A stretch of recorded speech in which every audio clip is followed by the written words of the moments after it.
Welcome to Easy Elim Learning Simplified. My name is Ruth, and today we are going to be looking at the topic the mole. Our subtopic for today is titration, direct titration. In the previous lesson, we were able to look at what titration is, how we do titration, and how we also fill the table and the different types of titration.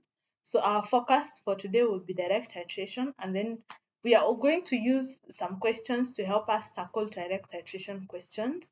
The biggest thing with titration question is to be able to actually do the experiment and fill the table. The table is usually a maximum of like 4 marks, but the calculation usually cover the most of the marks in paper 3. So it is important for you to understand how calculations are done. You'll notice you're going to be using first principle a lot. That does not mean you can't use the formula. Your work is to ensure that you get the correct values to use the formula as well, and don't forget to convert. So pay close attention to how we use the first principle, and then we use also the concepts that we have been learning in the previous lessons. So we are going to use a sample this is a sample of a direct titration. So you always be given such kind of a question in the exam. You're always provided with the reagents, and then you are given a procedure to follow, that is the titration method, and then you are given also a table to fill. So remember we said when you are filling the table, it should be filled completely with 3 titrations with a consistency in their decimal places.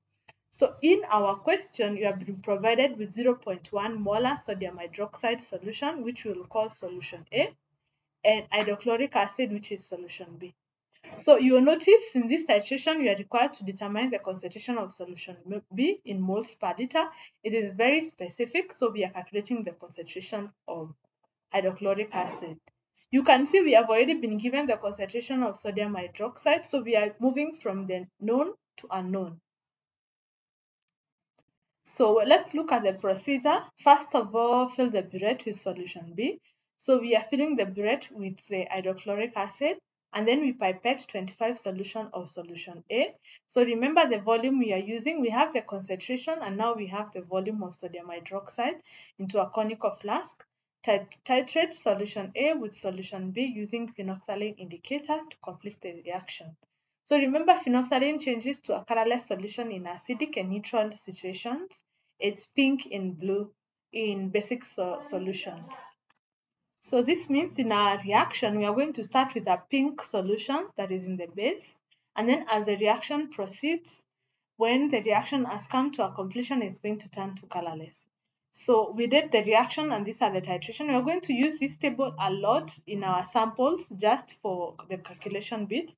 And what we are doing today is just a dry practical. We're not actually doing the titration. We are going to get an opportunity to do that later. So let's go to the calculations. So the first calculation you always find is calculate the average volume of solution B, as we said earlier. So the average volume, you take the volumes, which is 20.0 plus 20.0 plus 20.0. You divide by 3, which gives us 20.0 centimeters cubed. We have situations where it's not this neat, it's not the same throughout. So we'll look at those differences or what happened in those cases later on as you go deeper into the examination of paper 3. So now we have gotten the volume of solution B. Let's not forget solution B, it's hydrochloric acid. So how many moles of solution A or sodium hydroxide were present in the 25 centimeters cubed solution? So remember solution A is sodium hydroxide. We had already been told sodium hydroxide has a molarity of, if we go back, is 0.1 molar. So it's 0.1 molar, which means it's 0.1 moles in 1000 centimeters cubed. So we have been asked to look for how many moles are in 25 centimeters cubed. So we will crisscross. So it is 0.1 times 25 divided by 1000, which gives us 0.0025 moles. Now we have the moles of solution A in the 25 centimeters cubed. So the next question is calculate the moles of solution B, which is our HCl in moles per liter. So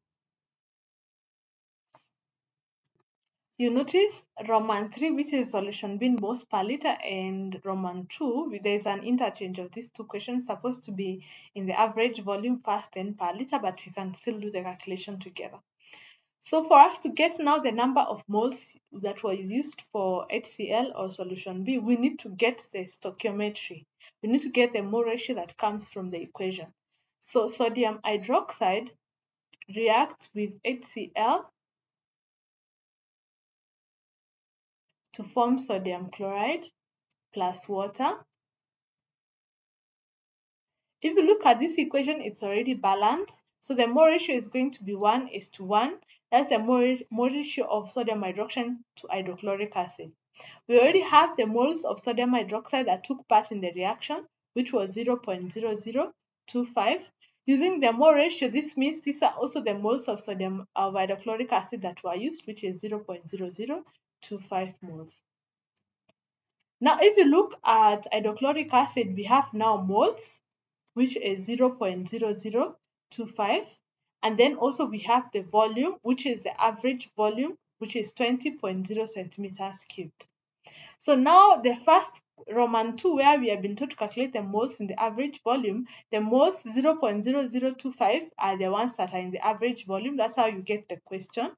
And then in Roman 3, when you're supposed to calculate per liter, so we are going to say if 0.0025 moles are in 20 centimeters cubed, since those are the ones that took part in the reaction, what about in 1,000 centimeters cubed?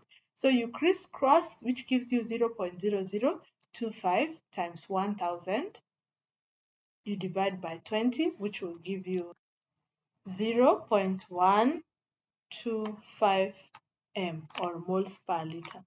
So that's how we were able to calculate the calculations for direct titration. Direct titrations are never that, like, they don't have a lot of twists. Your work is to find the known and then you get the unknown from the mole ratio.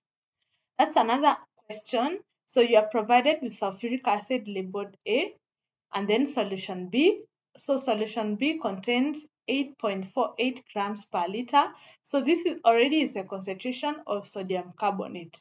You are required to determine the concentration of solution A, which is the acid.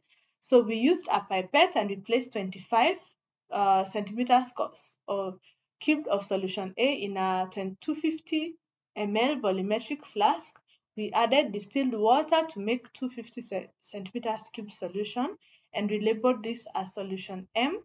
We placed solution M in a burette and then we cleaned the pipette and used it to place 25 centimeters cubed of solution B in a conical flask.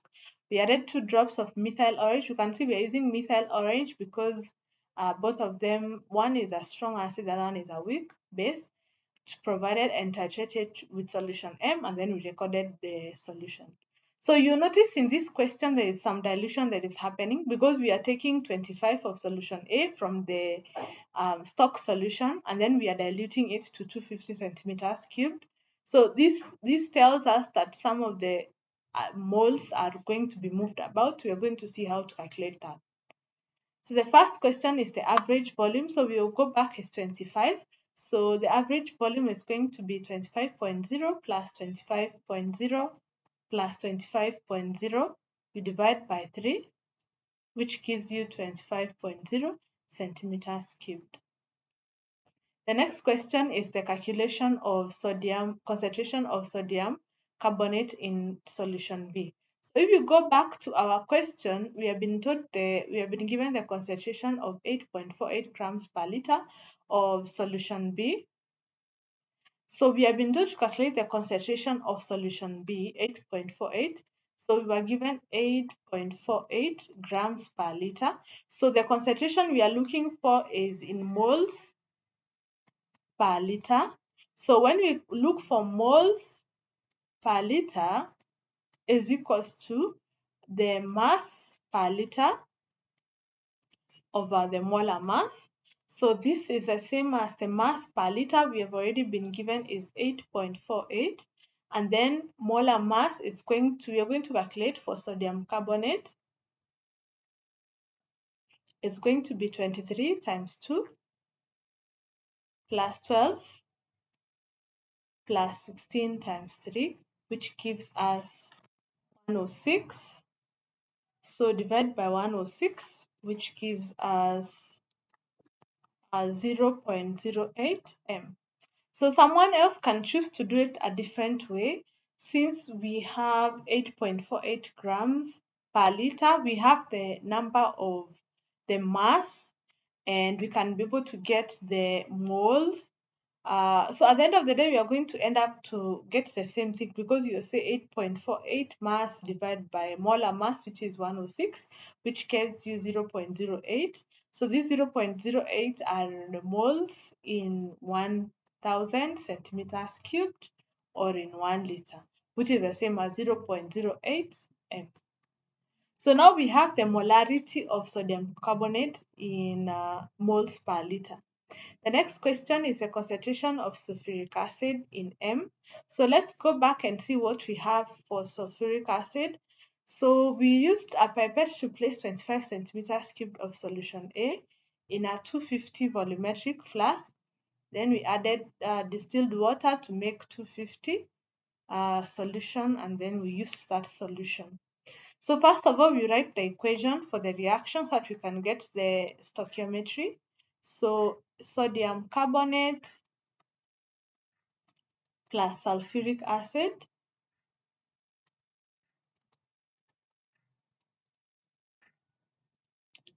to form sodium sulfate plus carbon dioxide plus water. So if we balance this equation, let's see, carbons are okay, 7, 7. So it is balanced. So the mole ratio is going to be 1:1. So we can get the moles of sodium carbonate so that we can be able to get the moles of sulfuric acid.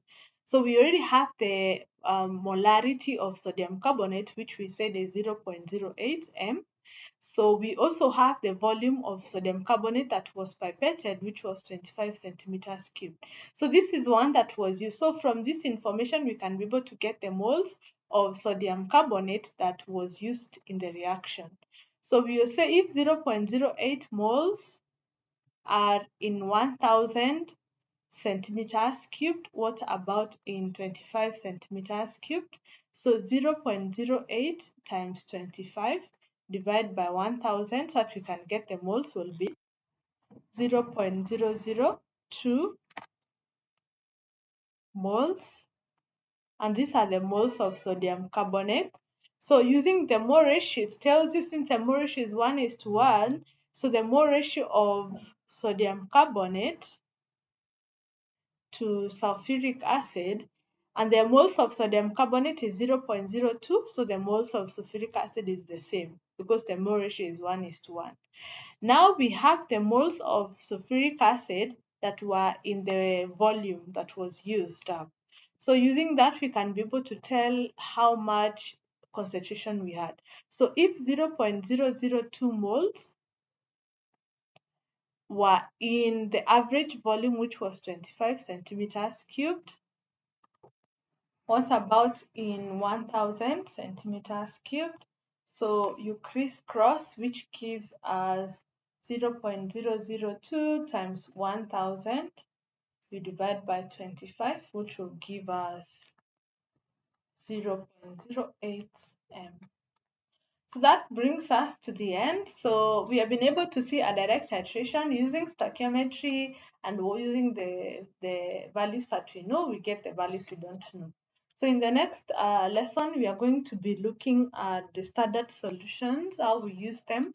You notice we get a lot of standard solutions, which is actually related to direct titration. And then later on, you look at back titration. So see you in the next lesson.